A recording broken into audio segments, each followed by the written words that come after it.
Hello everyone, this is a Greyshot 117 here with a special guest for it's a not special 151. Yeah, 151's in the background, ignore him.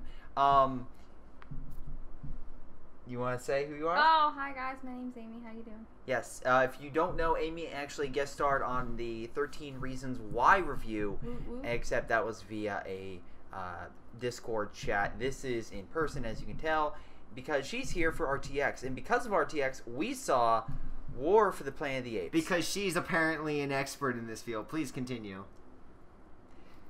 It's 4 hours. Yeah. So she's been up for a while, and then I've been running around with RTX issues, which will have its own thing for that. But for the review for War for the Planet of the Apes, which again we saw a week early, it's a week early review.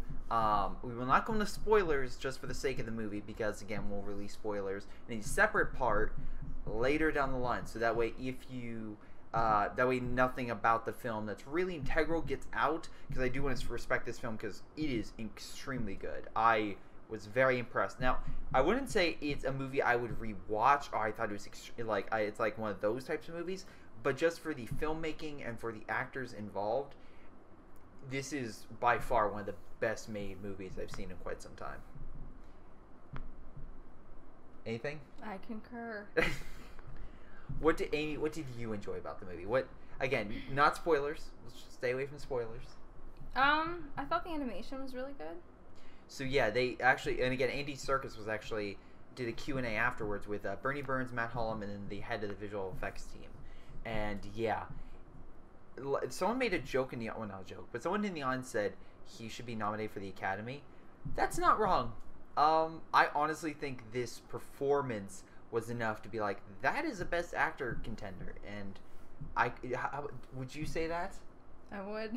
Okay.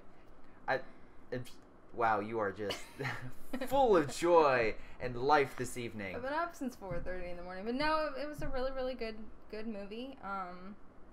Animation was really good. Mm-hmm. There were parts of it which is kind of nice that, you know, you can't really tell what's animated and what's not. Yeah, there was a part where, oh god, Maurice was looking at a girl. Again, you can see this in the trailer, but Maurice is essentially is like communicating with a girl, but not using anything but just staring, and they're having full conversations, and that's what this film does really well. Very few times this movie will speak, and it's hilarious to say that, but very few times this movie will actually have these big expositions. I think there's like one or two. It's mostly very minute, very small, either sign language, very limited sentences, and or just facial animation or facial expression that says a lot more about a certain scene. Now, I will say this. Is it perfect? There were some shots with the CG I could tell it's like, okay, that doesn't look as good as others, but 99% of the time, this movie holds up extremely well, and it's like, I think there was actually gorilla there. It's like, if I showed this to someone who didn't know, until they saw a chimpanzee riding a horse, they might suspect this is real, and that's how good it is. It's also a very personal story, and again, without going into too much detail, for a big blockbuster film with very, very like again, great special effects, a great cast. Again, Woody Harrelson is just fantastic in this film.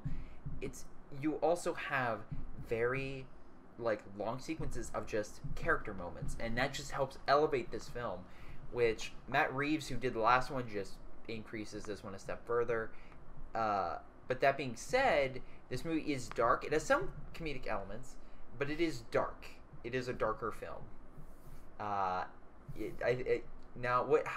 do you think this is darker than Dawn? Dawn was like a little bit more. The humans were presented a little bit better.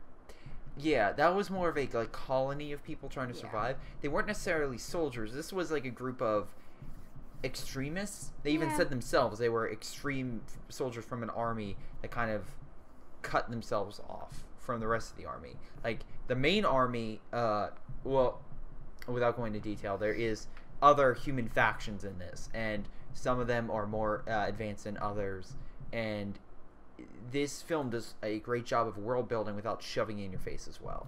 That's something that it does extremely well, because it's like some movies, like The Mummy, will be like, "Hi, my name is Dr. Jekyll, and excuse me, possibly Mr. Hyde as well, and I'm just going to sit here and talk about this for the next 15 minutes. Are you bored yet? Well, guess what? There's more.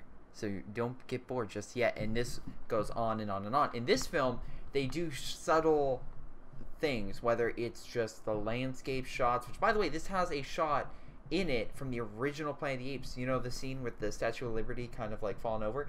That exact shot is recreated in this film with them on horseback going along the beach.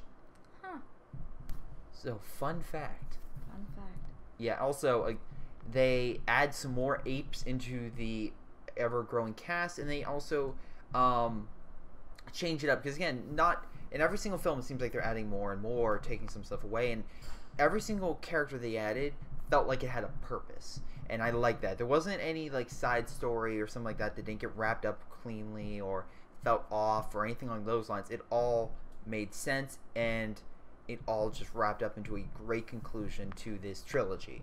That being said, I think the first one is probably a more enjoyable film to rewatch, which I think you can concur. Yeah, I concur. But I feel like that's because, and this is just me, in that one, the apes there are good people and there are good apes, alright? But in Civilization has not fallen. In Dawn, Civilization's gone. And there's good people, but by the end of it, it's like the apes are kind of just like, also just like, there's also bad apes as well, and it's kind of murky in those waters. In this film, it's like, man, we're getting really close to that, like, if they're gonna keep going to the actual, like, just Planet of the Apes. Because, I mean, I feel like you can kind of get the idea that they're making people be really bad in this with very few redeeming human characters. So... yeah, it's kind of hard to like any of them. But that being said, you get their motivation. You get why they're doing it. It's just... you hate them. You just don't like them. Yeah, you just don't like it. It's like, I know why you're doing it. I still would go with the more optimistic route, not your very pessimistic route. Yeah, there's really no empathy. And it's funny because you say that about the human characters, and yet there's empathy in the CGI characters. Yeah. Well, at least from my perspective as an audience member, there was no empathy, but I was also very tired, so that might have been factored into it. Man, you're like about to fall asleep, aren't you? Yeah. So we'll wrap this up. I highly recommend War for the Planet of the Apes, and again, there will be a spoiler section later down the line that goes over much more detail about what's going on. Expect that when the movie officially comes out. But until then, we give it the best recommendation I possibly get it. Same thing with Baby Driver. Go see it. Go check it out. Skip The Mummy and Transformers. Maybe go check out Baby Driver too. That's a really good film. But watch it twice. Yeah, I mean, you could.